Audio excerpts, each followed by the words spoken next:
Hello everyone, this is Anu Chaudhary and I welcome you to my YouTube channel. So in this video I will be telling you about the most important strategy regarding GS क्योंकि अब हमारे exam में बहुत ही कम time रह गया है. It is less than 2 months. तो अब आपकी जो है वो GS की स्ट्रेटजी क्या होनी चाहिए, एक करेक्ट टाइम क्या है टू स्टार्ट द मॉक्स और उनमें जो मार्क्स आ रहे हैं how to evaluate them in a proper way जिससे कि नेक्स्ट मॉक्स में जो है आपके मार्क्स इंक्रीज हो जाए. ठीक है, किस सब्जेक्ट को ज़्यादा इंपॉर्टेंस देनी है या फिर प्रायोरिटी क्या होनी चाहिए हमारे सब्जेक्ट्स की. सो इस वीडियो में I will be telling you about each and everything. So let's start our video.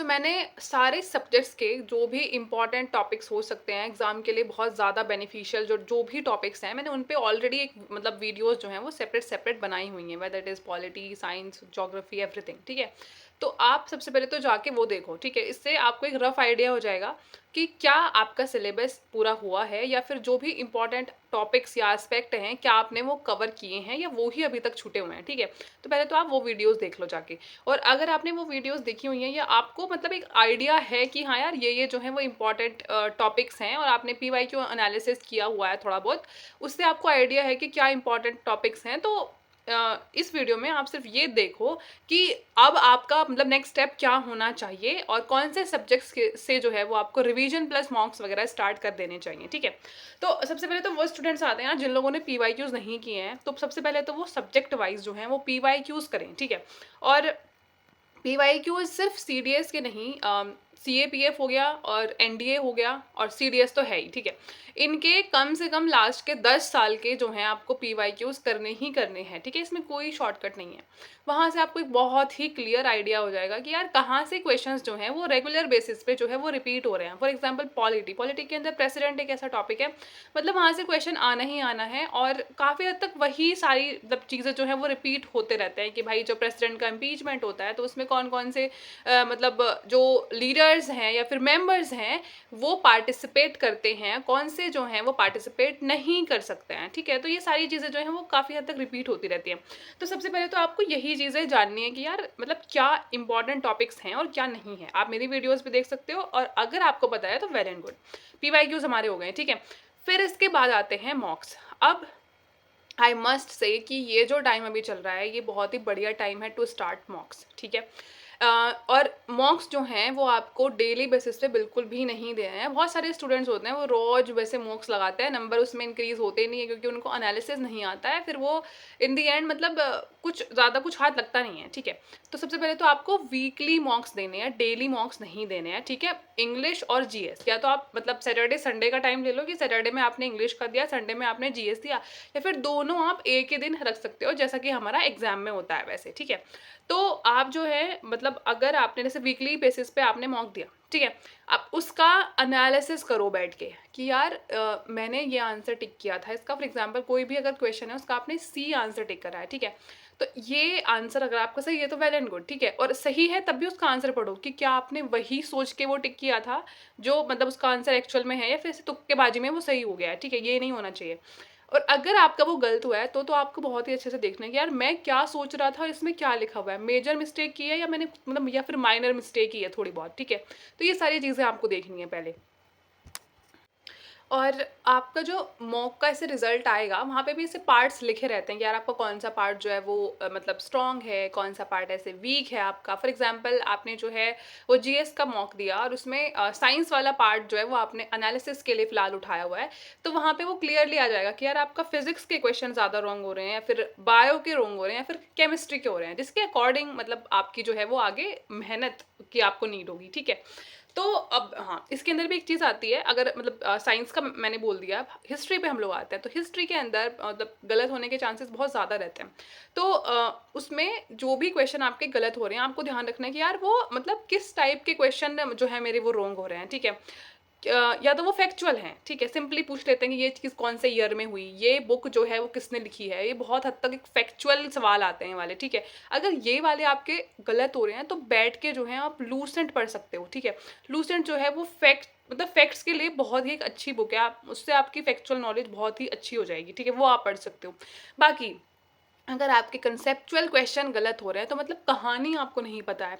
ठीक है, हिस्ट्री जो है वो काफ़ी हद तक एक प्रॉपर स्टोरी पे डिपेंडेंट होती है कि यार यहाँ से ये स्टार्ट हुई थी, ठीक है, लेटर मुगल्स से जो है वो मॉडर्न हिस्ट्री स्टार्ट होती है, फिर वहाँ से कुछ कुछ होता है, फिर भाई मतलब हमारे यहाँ पे जो है वो कुछ बाहर के जो मतलब कंपनीज हैं वो आनी स्टार्ट होती हैं, PDEF इस सीक्वेंस में आते हैं, पुर्तगीज हो गए या फिर डच हो गए या फिर हमारे जो मतलब इंग्लिश हैं ये हो गए, फ्रेंच हो गए, तो इस सीक्वेंस में वो आते हैं। तो अगर ये सीक्वेंस ही आपको नहीं पता है तो मतलब स्टोरी ही नहीं पता है आपको, ठीक है। तो अगर कंसेप्चुअल क्वेश्चन आपके गलत हो रहे हैं तो इसका मतलब थोड़ी कहानी में दिक्कत है, तो वो कहानी आपको काफ़ी हद तक पता होनी चाहिए।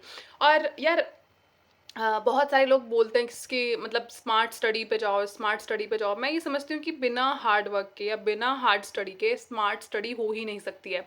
अगर आपको पूरी कहानी पीछे की नहीं पता है तो उसमें से क्या क्रीम निकालनी है या फिर क्या इंपॉर्टेंट चीज़ें निकालनी है वो आप कभी नहीं निकाल सकते हो, ठीक है। तो वो चीज़ें आपको पता होनी चाहिए।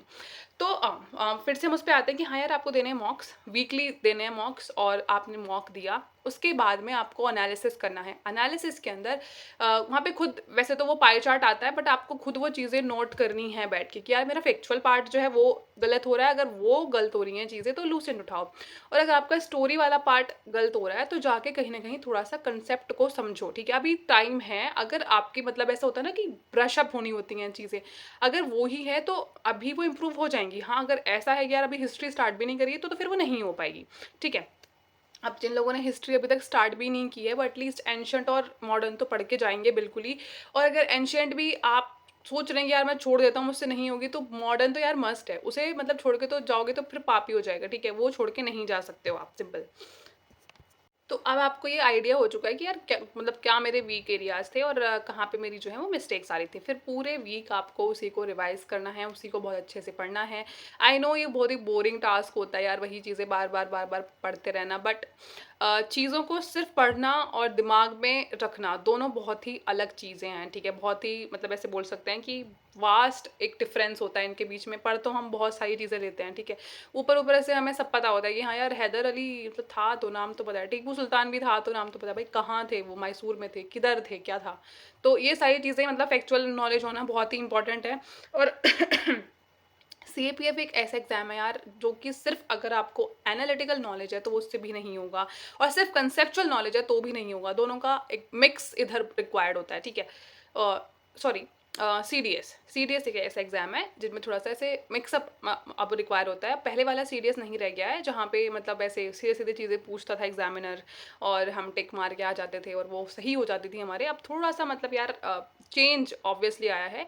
और इसके बाद में आती है आपकी रिवीजन स्ट्रैटेजी, ठीक है। तो आपकी रिवीजन स्ट्रैटेजी क्या होनी चाहिए? मैं हमेशा से बोलती हूँ कि आपको सबसे ज़्यादा नॉलेज अपने बारे में होनी चाहिए, ठीक है। और अगर आपको अपने बारे में पता है, आपका स्ट्रॉन्ग एरिया क्या है, वीक एरिया क्या है, अगर आपको ये पता है तो आपकी मतलब आधा काम तो ख़त्म हो गया है यहीं पे, ठीक है।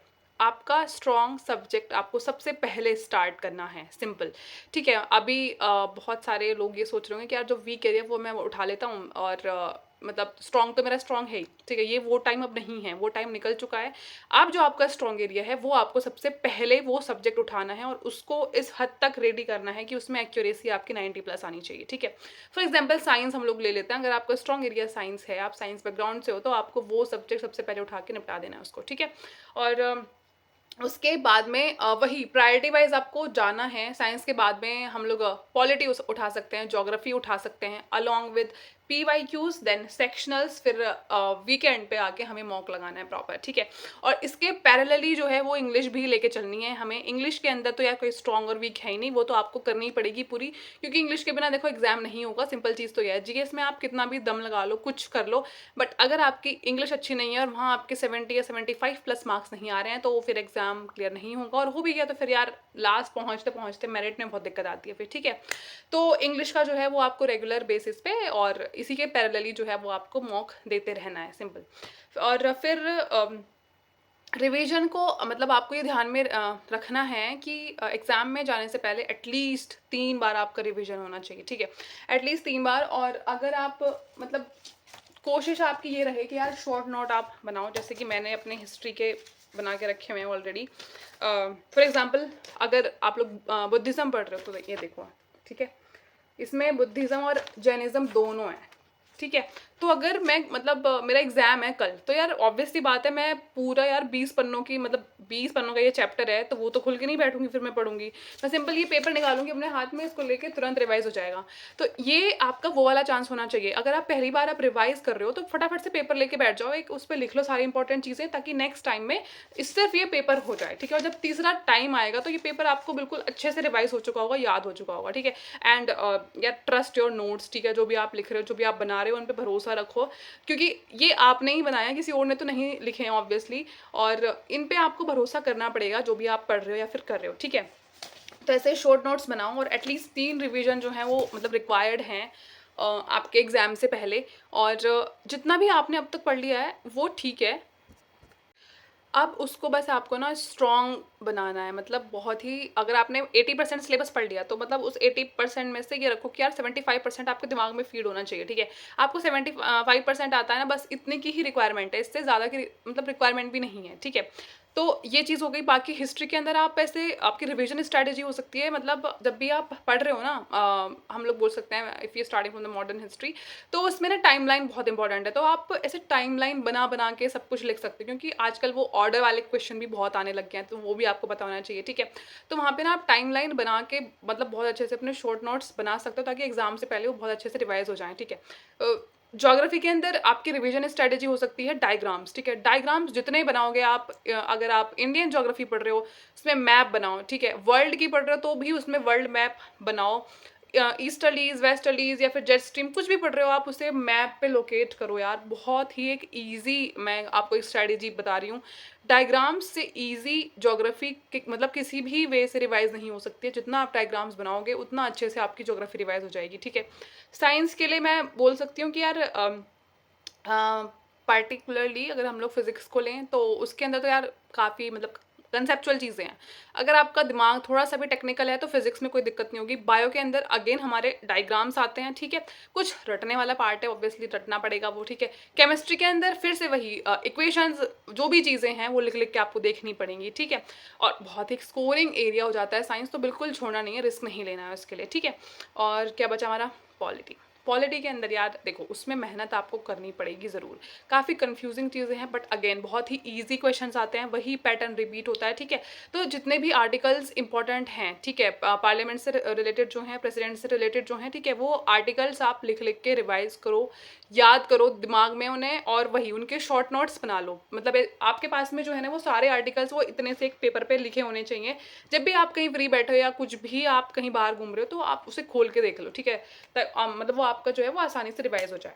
तो ये रही हमारी सारी स्ट्रेटजी। और टाइम तो खैर अभी कम ही है, बट रिवीजन के लिए और प्रॉपर अगर आपने मॉक्स लगाए और उनका एनालिसिस आपने ढंग से किया, तो ट्रस्ट में ये इनफ टाइम है कि आपके जो है वो मार्क्स इंप्रूव हो जाएंगे और एग्ज़ाम क्लियर भी हो जाएगा, ठीक है? तो फॉलो दिस स्ट्रैटेजी, ये मैंने भी फॉलो करी है यार। और शॉर्ट नोट्स तो यार मेरे ऐसे हैं कि मतलब सीरियसली जो भी टॉपिक बहुत ही टफ होता है, या मतलब ऐसा होता है ना कि यार बुक खोलने का मन ही नहीं हो रहा है, बस अपने मैं शॉर्ट नोट्स खोल लेती हूँ, और काफ़ी ईजी हो जाती हैं चीज़ें कि यार मतलब उससे ना सब कुछ रिवाइज हो जाता है। तो आप भी अपने ऐसे शॉर्ट नोट्स बनाओ, ठीक है? ताकि you will feel confident at the end of the day.